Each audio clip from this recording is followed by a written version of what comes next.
one of the reasons John the 23rd opened the council, and he talks about it in the opening speech, is to find a new language to better engage the modern world. But the big question is, really, have we found a new language that does engage the modern world? Paul VI talked about the sacrifice that we'd have to make of many things that we loved in our own Catholic culture as part of the process of adapting to the world in the 60s. Now we're on 50 years later, we're realizing that it's time to recuperate something of our heritage.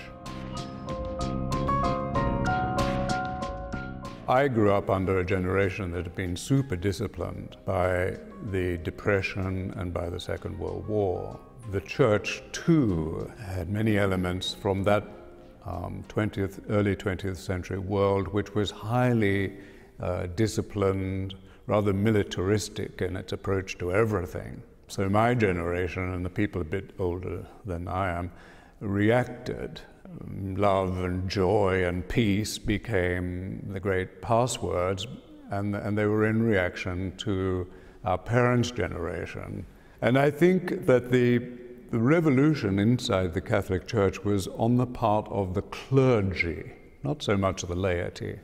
And so they threw off their habits, threw off their rules. A lot of them went to live in private houses. The younger generation doesn't really seem to be much interested in that formula.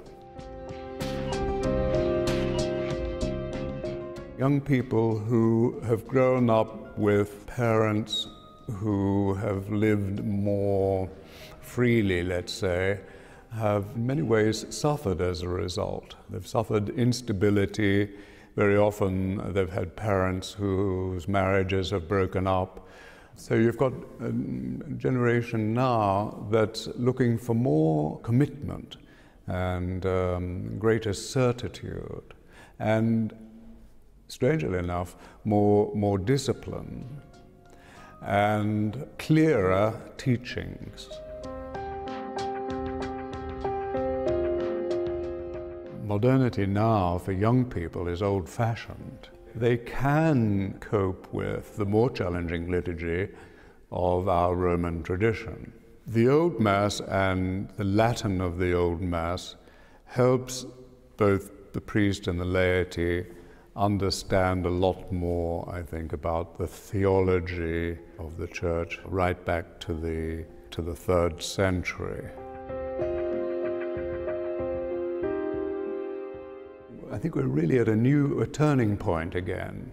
The younger generation of priests and seminarians are looking for their own traditions because they need them. The Church has to really move with the times and realize that its people, and especially its young people, are much more sophisticated than they used to be. And they're looking for something of a higher level.